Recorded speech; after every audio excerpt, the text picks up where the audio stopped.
Unë quhem Zulfi Haklaj, lindur me 1963, lindur në fshatin Kërnaj, i përkas familjes Muharrem Haklaj, një familje thjesht patriotike shqiptare. Në familjen time ka 14 persona të vrarë. Dhe përgjegjës kryesor për këtë vrasje është Sali Berisha.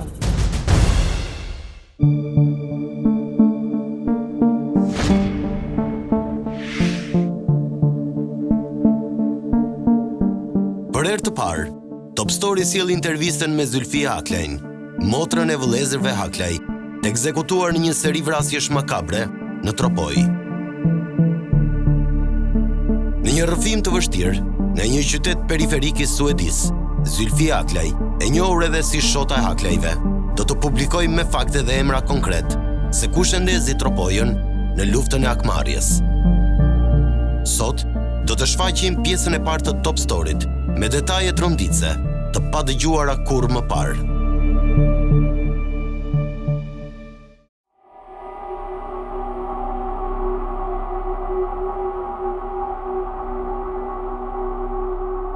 Është data 7 janar.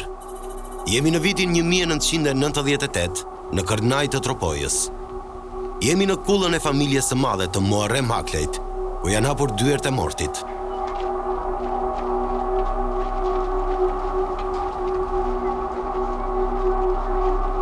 Djali i tretë i familjes, shkëlqimi 30 vjeçar, është ekzekutuar në një pritje të mirë organizuar nga persona të armatosur rënd. Ishte goditur një prej familjeve më të njohura të zonës, paraardhësit e së cilës ishin shuar për mençurinë, por edhe për angazhimin në luftrat kundër pushtuesve.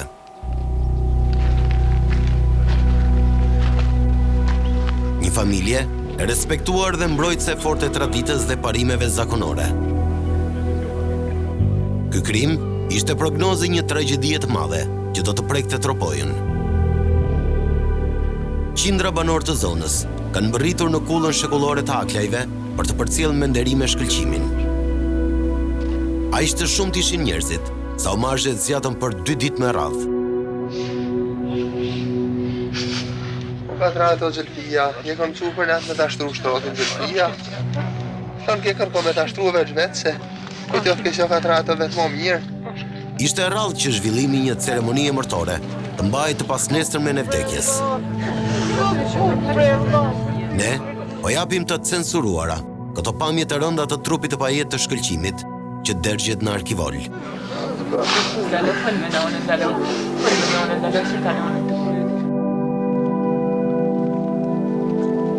Njëri pas tjetrit, të afërm, miq, por edhe banor të shumë nga malësia e Gjakovës, por ulen para trupit të pajet të shkëlqimit. Zymtësia dhe i ftohti i kësaj dite, po paralajmëronte atë që do të ndodhte muajt dhe vitet në vijim.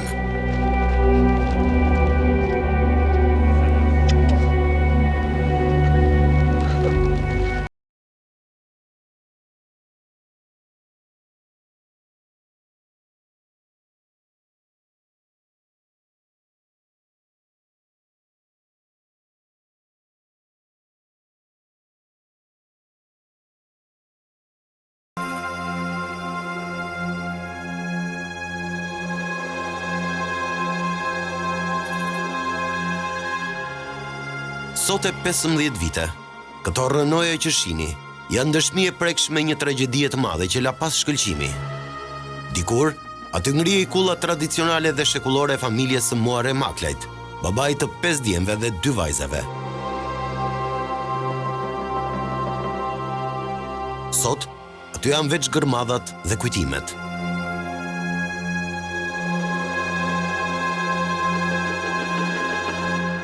Pas rënies së komunizmit, djemtë e familjes Haklaj do të ishin protagonistë dhe viktima të një historie të gjatë akmarrjeje, që i kushtoi Tropojës rreth 150 viktima. Një histori ku ndërthuren interesat politike, zhvillimet e luftës në Kosovë dhe përplasjet për gjakmarrje. Kjo familje u ekspozua për herë të parë në vitin 1992. 2 djemtë e mdhenj, Hamdiu dhe Alili, do të arrestoheshin me akuzën e vrasjes me mjetet të forta të ekonomistit Mustaf Shpati në qendër të Bajram Curit. Për 6 muaj, ata do të mbaheshin në burg.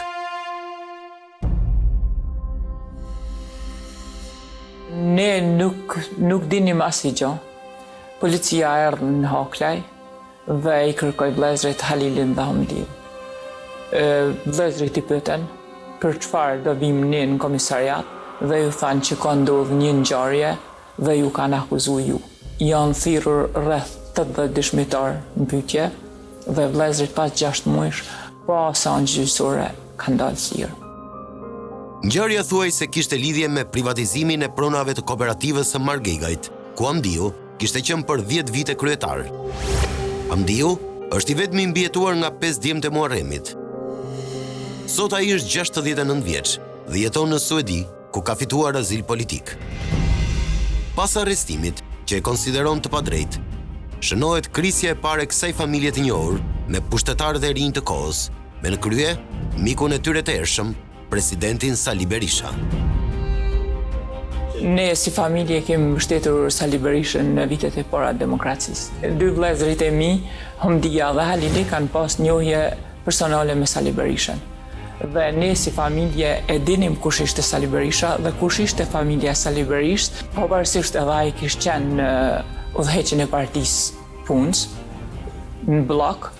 Përsëri ne kishim besim që ai do të dinte ta drejtonte Shqipërinë dhe do të jetë një njeri i duhur për vendin. Në një kohë që djemt ndodheshin në qeli në vitin 92, plaku i Haklajve, Muharremi, vjet në kontakt me presidentin Berisha, të cilit i kërkon takim. I pari familjes kishte një zotim për të bërë sipas traditës zakonore se djemtë e tij ishin të pafajshëm. Ai kërkon lirimin e tyre. Takimi me Berishën nuk u zhvillua kurrë, edhe pse në një rast ishte arritur deri te caktimi i orarit. Dhe Sali Berisha në fillim ka pranuar, ka thonë që po takohem me Muharrem Haklajn, kanë caktuar orarin, pastaj kur ora ka ardhur dhe baba ka ardhur në takim, Sali Berisha nuk e ka pritur babën në takim.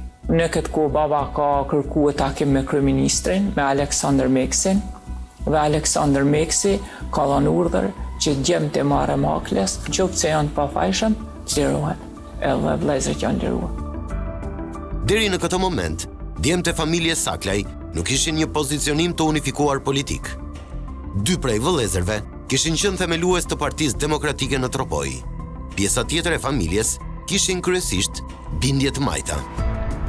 Në vitet e para të demokracisë, Hamdia, vllai dhe shkëlqimi kanë marrë pjesë në disa mbledhje që janë organizuar për të kontaktuar njerëz, për t'i bindur njerëzit që të mbështetnin Partinë Demokratike, për të ndikuar të njerëzit për të bërë politikë që tani do të ketë ndryshim, do ta përfaqësoj Sali Berisha që është në krye të vendit. Pas arrestimit të Hamdiut dhe Halilit, familja Haklaj pozicionohet hapur kundër Partisë Demokratike. Në një bastion të djathtë si ai i Tropojës, tashmë demokratët kishin kundërshtare një prej familjeve më të fuqishme dhe më me ndikim në zonë. Zylfia Haklaj rrëfen se në këtë moment, misia e ershme me familjen e Sali Berishës pësoi një krisje të madhe. Kur kemi gjykuar të drejtë, ne kemi mbështet Partinë Socialiste.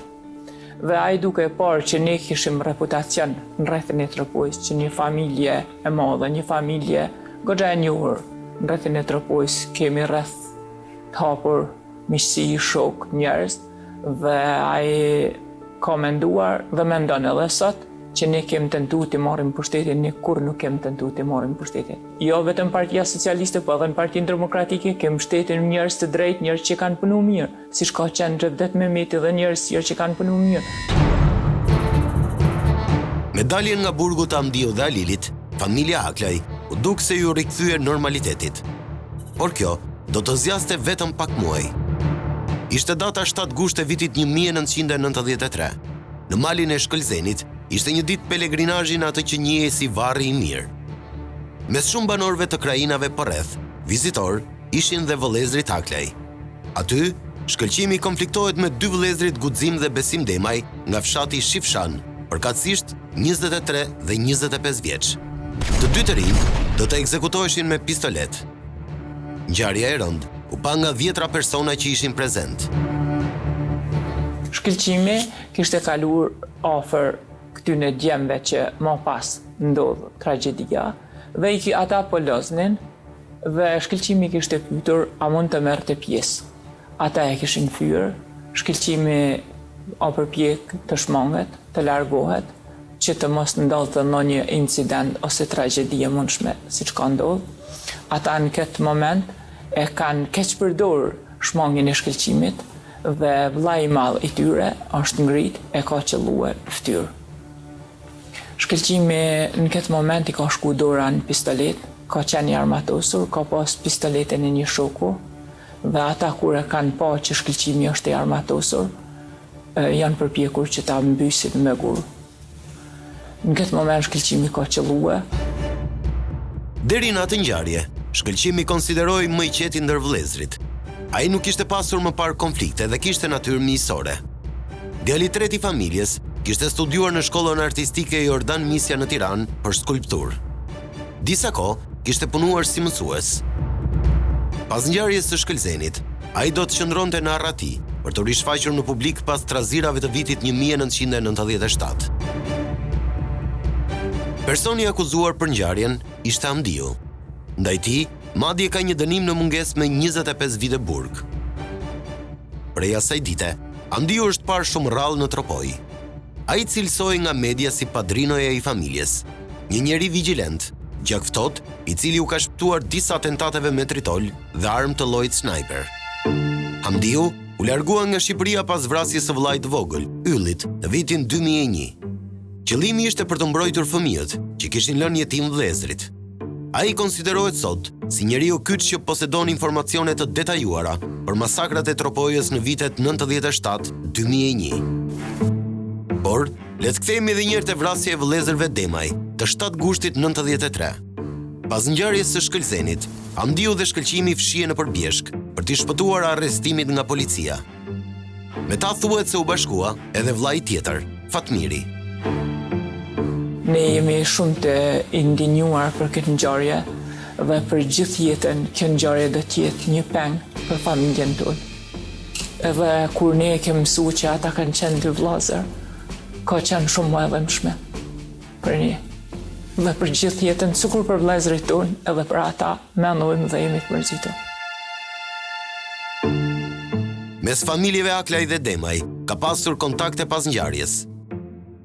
Haklajt shtrin dorën e pajtimit që nuk ndodhi kurrë. Ai banon i lekë, nuk salte për çakmonin, për vras. Ai ba disa sektor, disa procese pune që kanë ndërtuar Mancin Jakub. Pa qenë ditë, vot penal. Pavarësisht kësaj, mes dy familjeve, sipas Zylfie Haklajt, nuk ka pasur përplasje. Familja jonë ka bërë tentativa për të takuar familjen e të ndjerve dhe kemi takuar babajnë dhe xhaxhallart e tyre. Po fatkeqësisht babai i tyre brenda një kohe të shkurt ka vdekur dhe xhaxhallart e tyre nuk kanë qenë të një mendimi. Dhe kështu që ne nuk kemi mundur të arritim atje ku dëshironim të bënim një pajtim me këtë familje. Mos reagimi i tyre me qenë se ata si familje kur nuk kanë tentuar për të hakmarr, as kur nuk kanë thonë në një gjë keqe, ne na ka bon edhe mot për ullur për atyre, edhe mot mërzitur. Operacionet për arrestimin e vëllezërve Haklaj rezultuan të pasuksesshme. Ka pasur informacione se për vite me radhë, ata kanë jetuar në Gjermani. Motra e tyre rrëfen pas më tepër se 20 vitesh, se ata kurrë nuk janë larguar nga Shqipëria në atë kohë. Ata kanë qarkulluar në zonë. Kjo tregon se sa i pafuqishëm ishte shteti përballë vëllezërve Haklaj, që tashmë emrin e kishin të njohur në të gjithë vendin. Shkëlqimi as vëllezërit kurrë nuk janë arratisur. Shkëlqimi ka ardhur në Haklaj, ka për unë lajmin, edhe Shkëlqimi bashkë me Hamdiun kanë qenë në Bjeshk, kanë jetuar në Tropuj, kur nuk janë arratisur.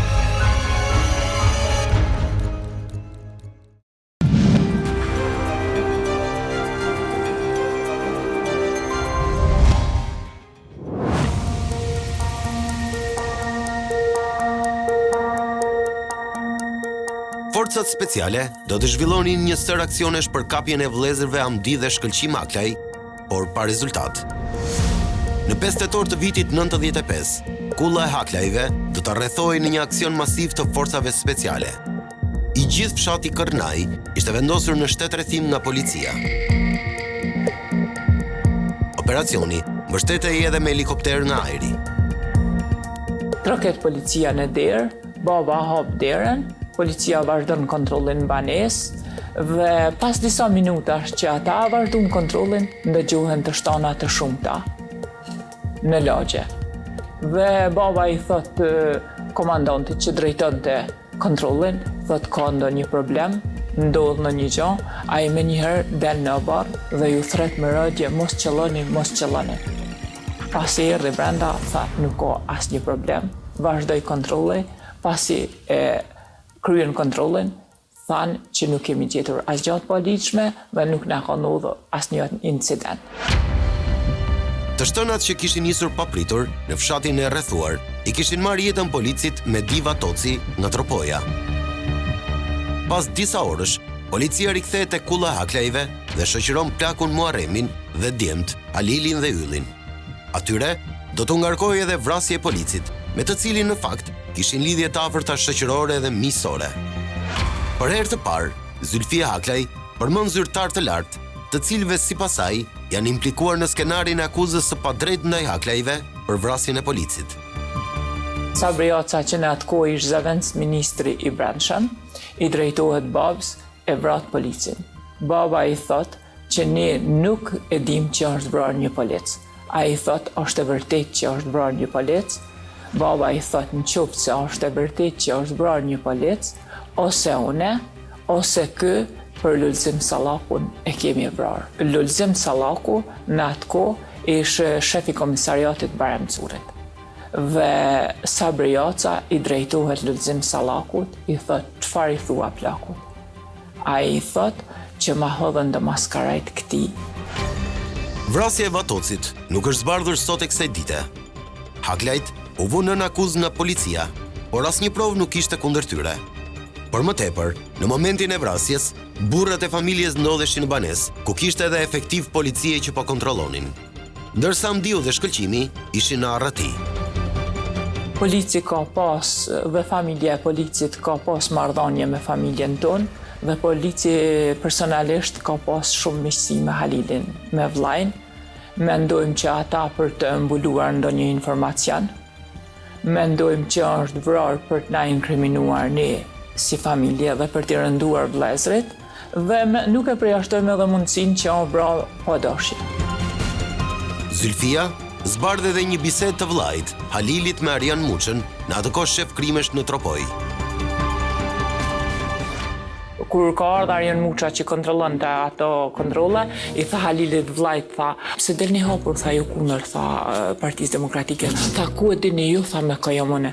Edhe tani për shembull ajo në punë me Partinë Socialiste. Domethënë ish ka treguar që jena ka ju sulmojmë si shtet, se jeni kundër shtetit. Interesant është fakti se shumë vite më vonë, pikërisht Arjan Muça është akuzuar në sallën e gjyqit nga Dritan Dajti për vrasjen e policit Vatoci.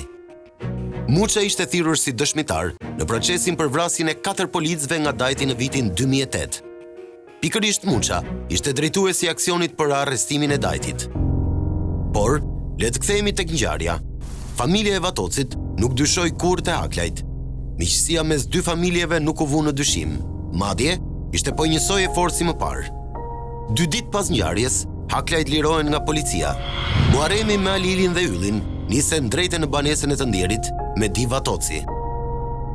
Familjarët e me Diva Tocit kur nuk kanë dëshuar.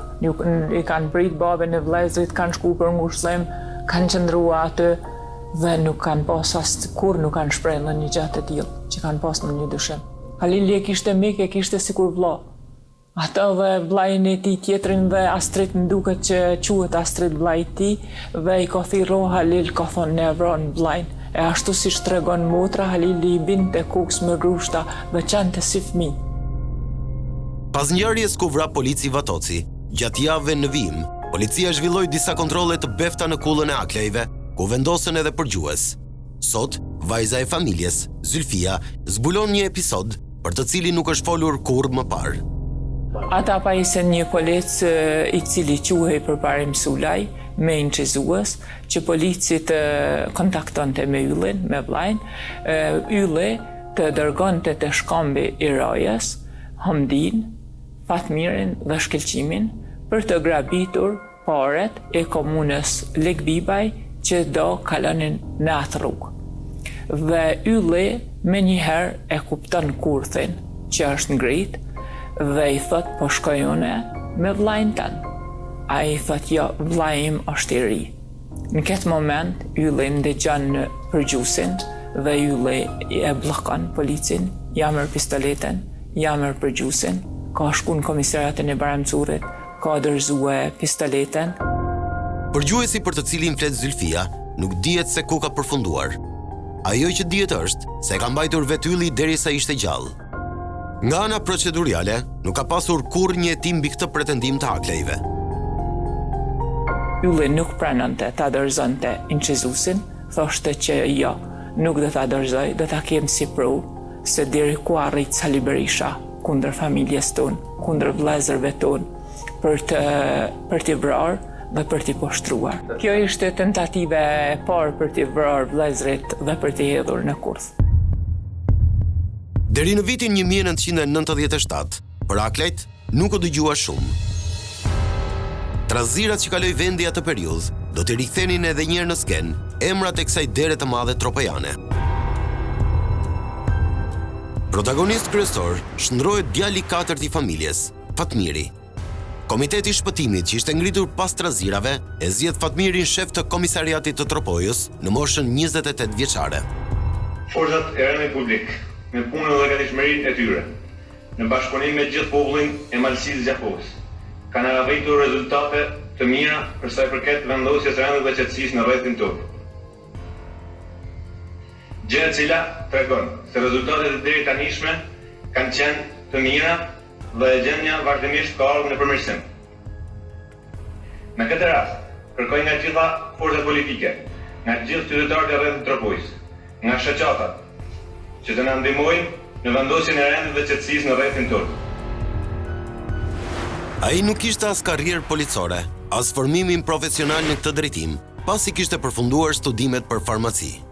Fatmiri kishte diçka më të madhe, guximin për të përballur me situata të vështira. Shumë shpejt, ai u shndrua në një emër që shkaktonte frikë. Të gjithë tropojanët i druheshin të kishin një përplasje të drejtë për drejtë me të. Më tepër se në emrin e ligjit, në Tropoj u vendos rendi me emrin e Fatmirit. Për 5 muaj me radhë, në këtë qytet nuk pati asnjë vrasje apo grabitje. Verën e vitit 97, flitej për rekrutimin e burrave nga veriu i vendit për të arrestuar për krah forcave të gardës për shtypjen e revoltave në qytetet e jugut. Zylfia Aklej tregon mesazhet që Sali Berisha i dërgonte nëpërmjet të afërmëve të tyre. Sali Berishës i rrezikohet pushteti si president dhe ai dërgon forca nga Garda e Republikës dhe kryesisht Sokol Osmani kushëri i dajve tonë për ta takuar Fatmirin, për t'i kërkuar mbështetjen e tij, për të mbështetur Sali Berishën. Dhe Fatmiri i thot shprehimisht, thot që as për Hamdiun nuk e bëj këtë punë, nuk shkoj që të sulmoj jugun vëllezërit nga jugu për të mbrojtur karriken e presidentit. Fatmiri nuk u mjaftua me kaq. Ai pengoi të niseshin drejt këtij misioni djemtë të tjerë tropejan që kishin vendosur t'i përgjigjeshin pozitivisht thirrjes. Me dëshirën e atyre, por edhe nga rrethanat që erdhën, tashmë djemtë e familjes Aklej ishin në fokusin e politikës së madhe të kohës. Pas fërkimeve që kishin pasur me Sali Berishën, dikur mik i familjes, ata identifikoheshin si mbështetës të krahut të majt. Vëllezërit me kontakt me fatosnanën që thot Sali Berisha kur nuk kem pas kontakt me fatosnanën. As me udhëheqësit e lartë nuk kem pas. Halili vllai ka qëndru, ka jetu në Tiranë për vitet tona, ai për shkakun ka pas kontakt me gjithë, ka taku edhe Sali Berishën, ka taku edhe udhëheqës tjerë. Po jo që ka pas ndonjë shoqëri. Në 22 qershor të vitit 97, familja Aklej pëson humbjen e parë. Në spitalin e Bajramcurit, Sokol Aklej, djali xhaxhai të Fatmirit, takon një person të plagosur rënd për shkak të asmërive. Ai ishte vllai i Ibrahim Rustemit, efektivi i forcave speciale dhe shoku i Sokolit, që në atë kohë ishte ndihmës gjyqtar në Skrapar. I plagosuri i kërkon t'i sjellin vëlla në Bajram Curi. Sokoli flet me Fatmirin dhe të dy nisen në Tiranë bashkë me Agron Gjuriçin. I tregojnë për vëllan dhe nisen drejt Tiranës. Ibrahimi kishte qenë shoqërues i Azem Hajdarit. Po atë ditë, ai do të ishte pjesë e eskortës së Sali Berishës, që do të shkonte në Tropoj për prezantimin e Azem Hajdarit si kandidat për deputet. Ibrahimi i thot gruas që mu ka plagos vllai, unë do udhtoj me Fatmirin dhe me Sokol Hoklajn për Tropoj, ti do t'ju tregosh shokëve që do vinë të marrin pas një gjysore, ju tregon dhe Fatmirit dhe Sokolit që pas një gjysore unë do të nisesha me shoqëruesit e Sali Berishës dhe të Azem Hajdarit për Tropoj dhe e lën fjalën në familje dhe nisen për Tropoj. Ibrahim Rustemi atë ditë ka qenë shoqëruesi i Sali Berishës. Sa po kalojnë Milotin, te ura, ata bie në prit. 5 personat armatosur hapin zjarr me Kalashnikov, duke lënë të vdekur në vend Ibrahim Rustemin. Sokol Aklaj plagoset rënd. Fatmiri qëndroni pa lëvizur. Një prej autorëve të krimit afrohet për të siguruar se të katërt kishin vdekur. Në atë moment, Fatmiri hap zjarr dhe e lë të vdekur në vend. Në drejtim të personave të tjerë, hedh një granat dhe ata largohen me shpejtësi në panik.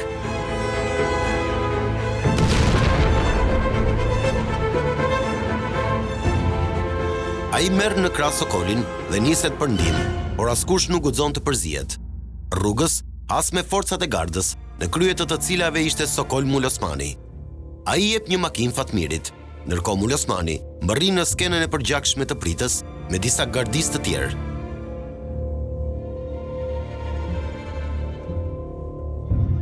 Kur kanë shkuar aty ke makina, kanë gjetë një person tjetër të vrarë, ka qenë një djalë i ri. Këta nuk e kanë njohur, por ka qenë vllai, nuk e di mirë, a ka qenë vllai o djali i xhaxhait ti aty.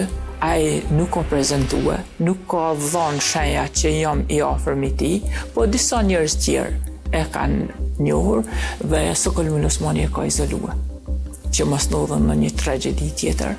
Në këtë kohë e kanë transportuar trupin e Ibrahim Rustemit për te spitali i Laçit, ku ju ka dhënë ndihmë Sokol Mulosmani dhe Agron Gjuriçi e ka shoqëruar.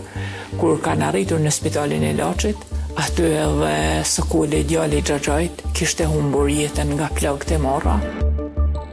Pra mes atentatorëve, ishte vllai i njërit prej gardistëve që shoqëronte krerët e Partisë Demokratike në Tropoj. Fatmir Aklaj, i cili shquhej për zbulimin e ngjarjeve kriminale, forcon dyshimet se porositësit e pritës ishin persona të rëndësishëm në Tiranë. Hakmarrja do të ishte egër. 3 personat e tjerë pjesëmarrës në prit do të ekzekutoheshin muajt në vijim në rrethana të pazbuluara kurrë. I katërti u vra në Mamurras në vitin 1999 gjatë një rrethimi nga forcat speciale. Të gjithë ata ishin pjesëtar të një bande që kishte terrorizuar Mirditën atë periudhë. Por Fatmir Aklaj ishte i pamëshirshëm dhe nuk trembej nga asnjë.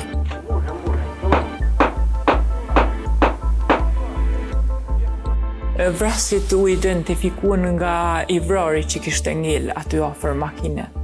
Dhe më vonë ndëgjuam që policia e kishte ekzekutuar atë që ishte organizatori i pritës Milotit, që ju kishte bërë vëllezërve. Kemi patur kontakt me familjen e të vrarit, që është vrarë aty. Dhe ata janë shprehimisht që djali jonë nuk është vrarë nga Hoklajt, është vrarë nga dhëndëve jonë që ka dërguar në prit Hoklaj. Pas ekzekutimit të Sokolit, tek Fatmir Aklaj u përforcua ndjenja e fortë e hakmarrjes. Ai do të pësonte një metamorfozë, duke u kthyer në një njeri të pamëshirshëm dhe mjaft gjaknxet. Askush në Tropoj nuk guxonte t'i përmendte emrin. Ai fliste shumë pak me familjarët, rinte vetëm në eshtje dhe mendonte për zinxhirin e ekzekutimeve të radhës. Po Fatmiri ka psu trënditje shumë thellë me vdekjen e Sokolit dhe të Ibrahimit. Kishin shkuar për ta sjellë Ibrahimin te vllai, dhe ja kanë sjell të vdekur. Pas vrasjes së Kulit, Fatmiri nuk ka qenë Fatmiri i mëparshëm. Fatmiri ka qenë shumë i qetë, shumë i arsyetueshëm, shumë i komunikueshëm. Ajo prit ndoshta ishte e mirë organizuar nga Sali Berisha.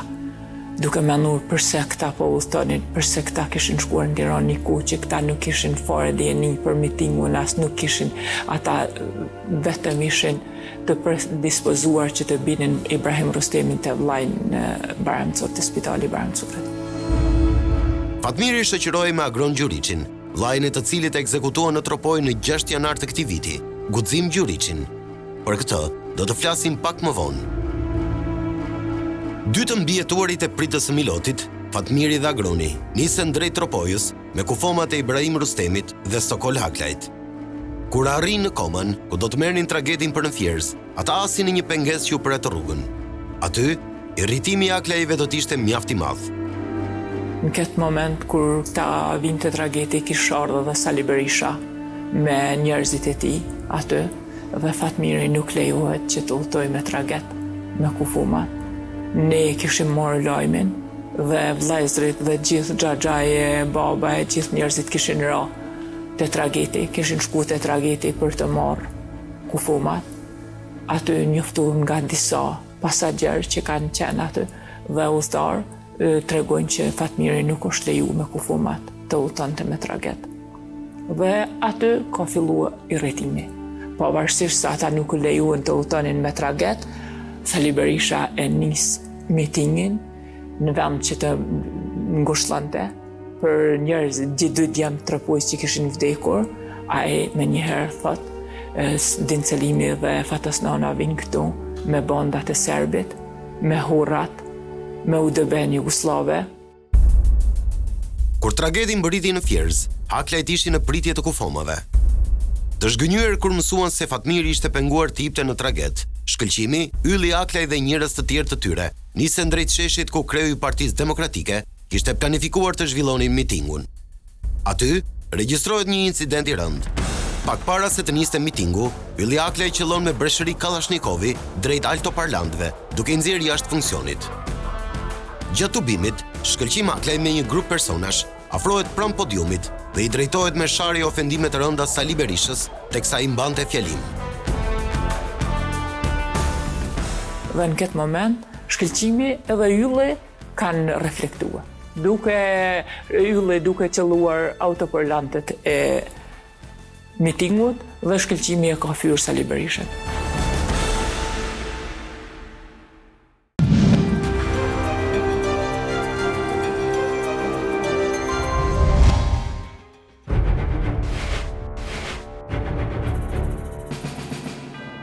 Pas incidentit të krijuar ndaj Sali Berishës, duke i prishur mitingun, ky i fundit i kërkon gardizëve të shoqërojnë shkëlqim Haklajn.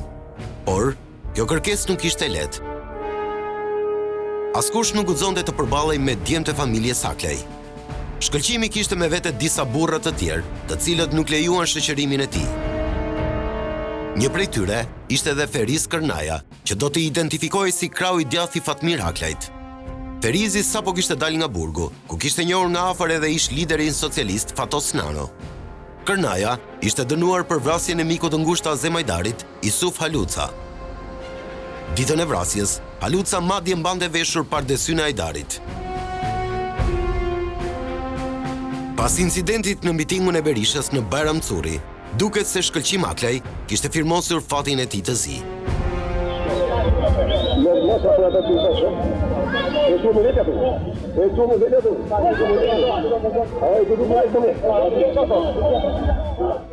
Ky inqizim bie në duart e shkëlqimit shumë shpejt. Haklajt duket se kishin lidhje të forta edhe brenda Partisë Demokratike. Dikush i dha këtë regjistrim ku dëgjohet Sali Berisha, teksa kërkon që shkëlqimi të shoqërohej në Tiranë pas incidentit që krijoi në miting. Aty Sali Berisha ka pas njerëz, po kemi patur edhe ne njerëz. Dhe njerëz që kanë qenë aty afër Sali Berishës e kanë incizuar. Dhe po atë ditë ja kanë dhënë Halilit kasetefonin dhe shkëlqimi e ka në gjuhë deri ditën që shkëlqimi ka vdek e ka patur në makinë. 2 javë para se shkëlqimi të vdeste, shkëlqimi po e ndëgjonte aty në kuzhinë në man një telefon Edhe unë reagova. I thash shkëlqim, i thash që dash e ka plëcu Sali Berisha. E që i dorën, tha, Zulfi, tha, jo, tha. Nuk e ka plëcu, tha. Akoma, tha. Do të tregoj, tha, kur ta plëcojnë Sali Berisha. Do më thonë, edhe pse në gjante, edhe prap nuk kish binje që Sali Berisha do të arrinte deri atë. Pas incidentit, Aklajt u pozicionuan hapur në mbështetje të kandidatit socialist për deputet për zonën e Tropojës, Din Selimi, i cili kishte përballa Zemajdarin. Kjo nuk u pret mirë nga Sali Berisha, mbështetja që ne i bëm Din Selimit. Dhe ai në mitingun e Baramcurit ka vazhduar duke thënë që në mitingun e datës 22 qershor të vitit 1997, mitingun e ka vazhduar duke thënë që Din Selimi dhe Fatos Nana vinë këtu me hura, me bandat e serbit, me UDB-n jugoslave. Në atë kohë, zhvilloi fushatën për referendum për rikthimin e monarkisë pretendenti për fronin Leka Zogu. Në Tropoj, ai asi në pengesat e një grupi anti-monarkist. Fatmiri, Shkëlqimi dhe Ylli i dolën në krah dhe ndihmuan për të zhvilluar takimet në zonë. Top Story ka siguruar pamjet e rrugëtimit të Aklajve për të mbrojtur mbretin Zog në Tropoj. Rasim që shë pajteket vras për zote me lejki. Po Rasim, a ki ma Rasim? E u folio?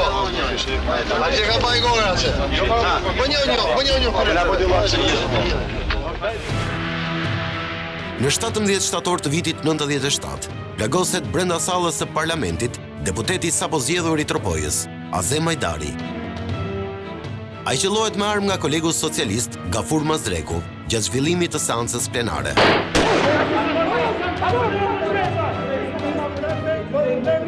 Opozita nis një val protestash nga Tropoja, pikërisht nga vendlindja dhe zona ku Azemi ishte deputet.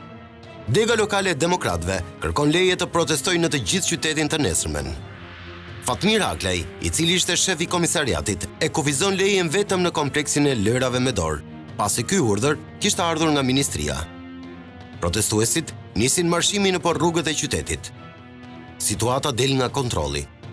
Me ta përballet personalisht Fatmir Aklaj, që u del përballë dhe u jep një mesazh të qartë. Fatmiri kthehet edhe ju thot jo. Thot jo, sot nuk do shkatroni. I thot Guxim Beberi, një ndër protestuesit, i thot ti, thot po na mund me shtet. Thot se për ndryshe, i thot ti nuk i mundësi, thot që ta ndalosh protestën tonë sot.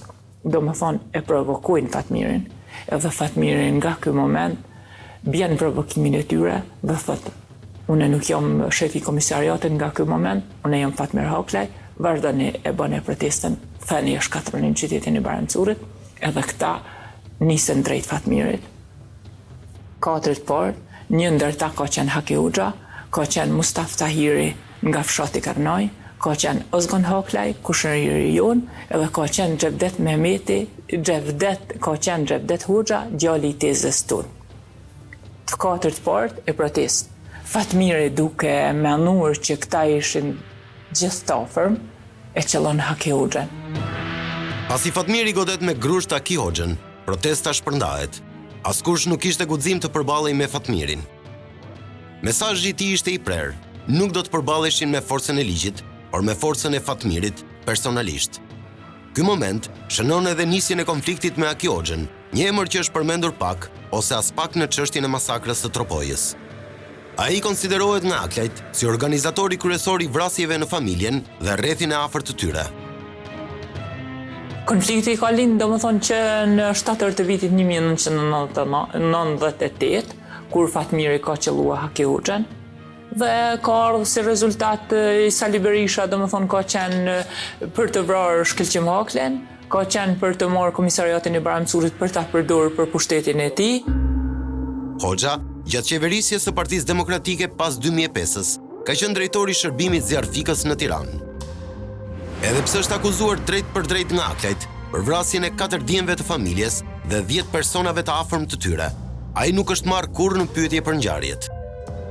Sot në Shqipëri nuk ka asnjë të dënuar, asnjë të akuzuar për ngjarjet tona, për vrasjet e të afërmve tanë, vetëm ka të shpërblyer, që janë shpërblyer me poste dhe me punë të ndryshme. Pas incidentit me Haki Hoxhën, situata dukej disjeqet në Tropoj. Fatmir Aklaj, në krye të komisariatit, e kishte çuar thuajse në zero kriminalitetin në zonë. Grabitësit nuk guxonin të përballeshin me ndërshkimin e tij. Kjo nuk do të zgjaste shumë. Shënjestër do të ishte pikërisht familja Aklaj. Në Bajram Curi ishin përhapur fjalët se do të ekzekutohej shkëlqimi, vllai i tretë. Planifikimi i tyre ishte që të vrisnin shkëlqimin, duke menduar që Fatmiri do të reagonte ndoshta ndaj familjes vëllezërve Demaj. Edhe këta, edhe ne si familje e morëm llafin, kur shkëlqimi nuk e ka ditë këtë llaf, kur ne si familje nuk i kem treguar. Kur shkëlqimi u vro, do më thonë, kom përjetue momente shumë vështira nga që unë nuk i tregova. Vetëm baba, vëllezërit thanë jo, se ne në qoftë se nisim në anoj një gjonë, bojmë në anoj krymë në anoj gjonë për para, ne do t'jem shkaktarët e gjakderdhjes në Tropoj. Këto janë llafe, nuk do të morën llafet e njerëzve për bazë, edhe shkëlqimi u vro. Duke menduar si kurth, djemtë e familjes nuk marrin asnjë mas shtesë sigurie. Shkëlqimi vijon të lëvizi pa shqetësuar në zonë. Në fillim të janarit të vitit 98, ai sapo merre mërimin polic në doganën e Qafprushit. Më 3 janar, shkëlqimi udhtonte me një automjet drejt vendit të tij të punës. Në fshatin Luzh, rruga ishte bllokuar nga disa gur të mëdhenj. Para, ndodhej autobusi i linjës Kukës Bajram Curi, dukej që prita ishte bërë nga dora e njeriut. Në atë kohë, u mendua se ishte tentativë grabitje ndaj autobusit. Shkëlqimi i hipën autobus dhe u premton mbrojtje pasagjerëve. Një provokim, mund të thëmë, që ta aludonin çfarë do të thuhet. A do të dyshonim, ne, pasagjerët e autobusit kanë qenë shumë të shqetësuar dhe shkëlqimi ju ka shku në ndihmë, ju ka thonë që pa më vra mua nuk ju ndodh ju gjë dhe ka udhëtuar për disa kilometra në autobus, duke menduar që është grabitje për autobus. Edhe në qytetin e Bajram Curit, në atë moment, në atë ditë, është hap llafi që do grabisnin autobusin. Po djemtë e Haklaj ka qenë shkëlqim Haklaj bashkë me disa shokë që e kanë shpëtuar autobusin. Shkëlqimi nuk e mendoi për asnjë moment se ajo prit ishte për të. Autorët nuk vepruan atë ditë. Ndoshta ata u detyruan të tërhiqen, pasi autobusi pranë mjetit të shkëlqimit ishte plot me pasagjerë. Në 5 janar, ai bën të njëjtën rrugë, duke u kthyer nga vendi punës drejt Kërnajës. Në qafën e Luzhës, në të njëjtin vend ku 2 ditë më parë ishte pengesa me gur, mjeti i shkëlqimit sulmohet me breshëri. Një grup prej 7-8 personash, të veshur me kamuflazh ushtarak, hapin zjarr me armë të rënda automatike. Kanë qelluar me armë të ndryshme. Mund të them që ka pas edhe mitraloz të rënd, ka pas armë automatike, ka pas gjitha llojet e municionit. Kom qenë vetë në vend ngjarje dhe aty, sikur kishte ndodhur një luftë e vërtet, komplet dushki, komplet ata filizat e malit ishin të prerë. Të shtonat e para, i marrin jetën në vend 24 vjeçarit Artur Demiri, kunati të Fatmir Aklajt. Shkëlqimi tenton të manovrojë mjetin, duke i shpëtuar jetën policit Avdi Buçpapa.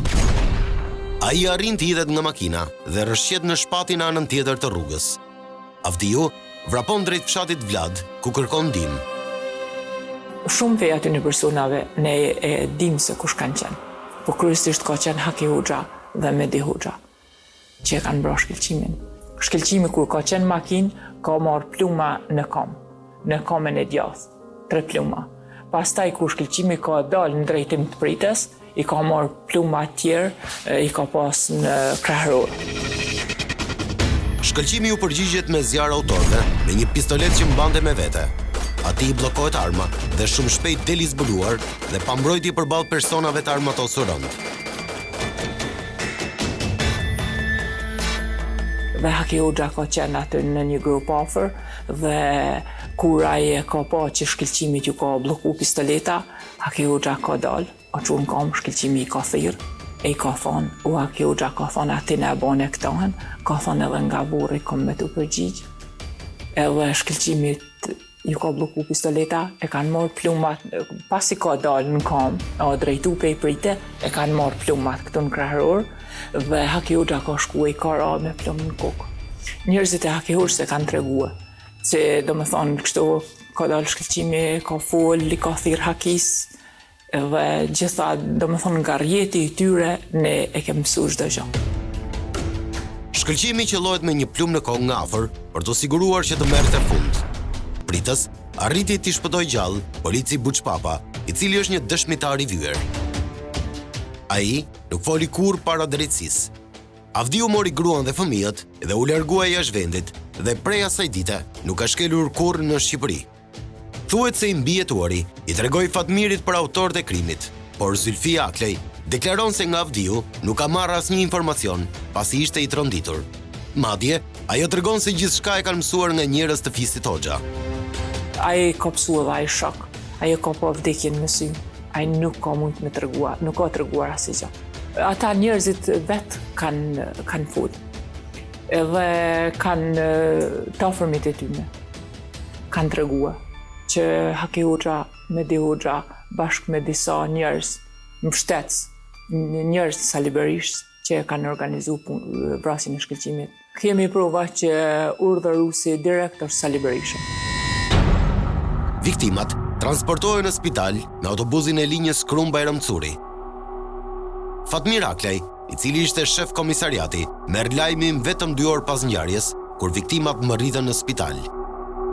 Dhe Fatmiri në orën 6:30 e ka marrë vesh lajmin, ne si familje në orën 10:30 darkës, ka qenë ora 4:05, në orën 4:30 o njoftu Sali Berisha në Partinë Demokratike dhe kemi dhënë sakt që në orën 4:30 ata kanë festue, ka pas entuziasm, kanë nxjerrë pije të ndryshme dhe një person i ka pyet çfarë është kjo atmosferë kaq e gëzueshme, kanë thënë janë shprehimisht që ka vdekur Shkëlqim Haklaj.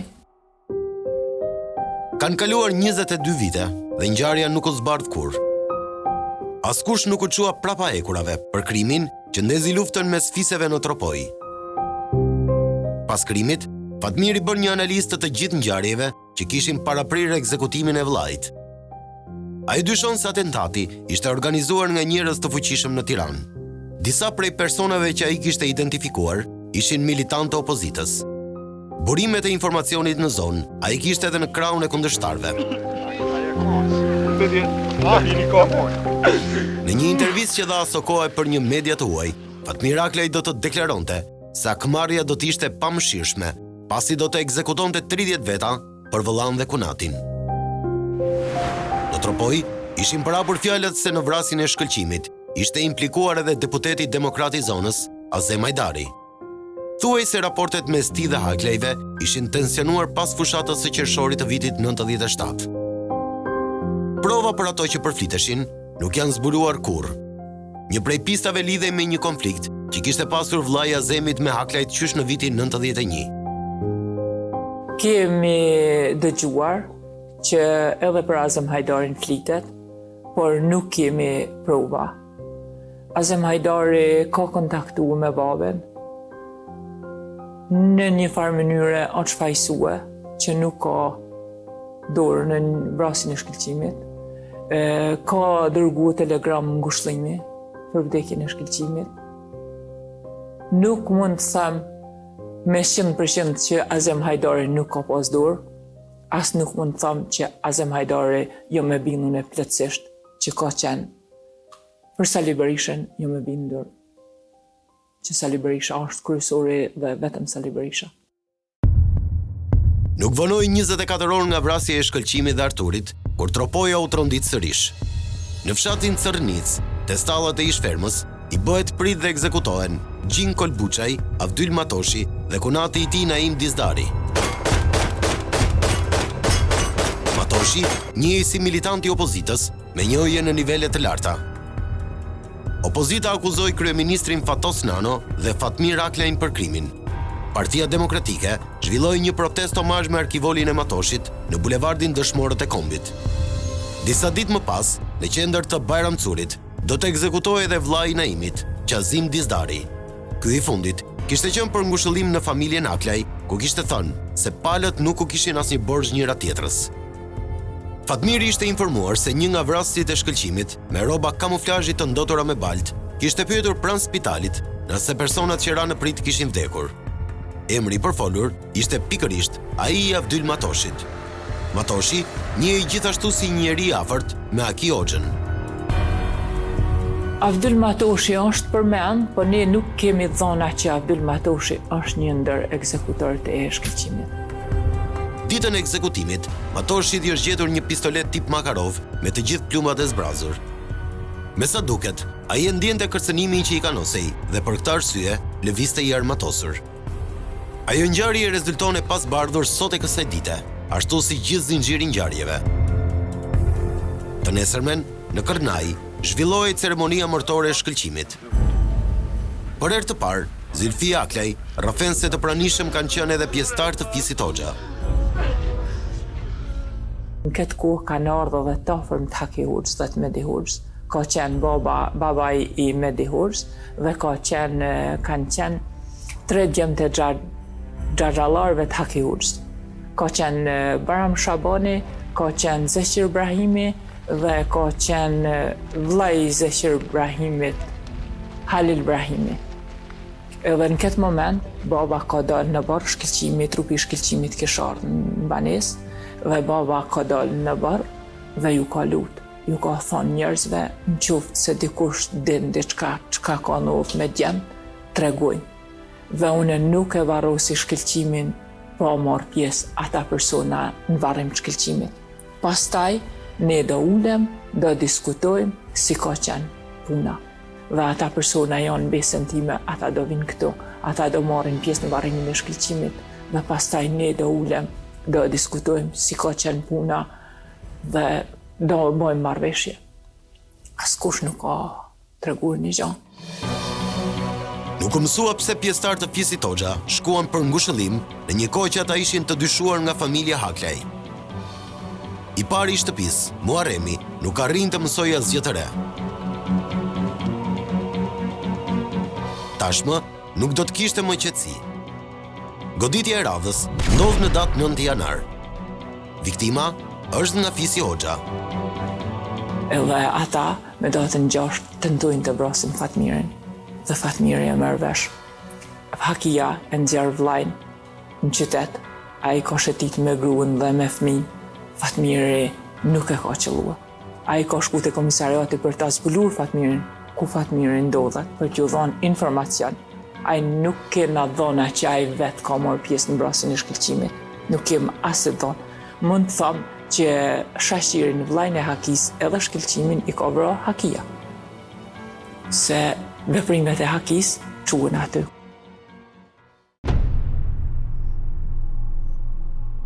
Fatmiri vret Shaqiroçën, shefin e policisë kufitare, brenda ambienteve të komisariatit, ku ende ishte drejtues. Pas ngjarjes, ai dorëzon detyrën dhe largohet në kullën e familjes në Kërnaj. Vet Fatmiri do të deklaronte tek disa miq të tij më vonë se nuk kishte pasur synim ta vriste, por kur ishin shkëmbyer në korridor, Shaqiri mbante dorën te arma. Edhe pse ngjarja kishte ndodhur brenda komisariatit dhe provat ishin të pakontestueshme, askush nuk guxonte të hapte një proces penal ndaj Fatmir Aklajt. Shteti dukej tepër i dobët përballë një njeriu të vetëm, që në fakt shihej si njeriu më i fuqishëm në veri të vendit. Fatmiri nuk u arrestua për ngjarjen, por lufta me fiset kundërshtare tashmë ishte edhe më e egër. Madje, lufta sapo kishte nisur.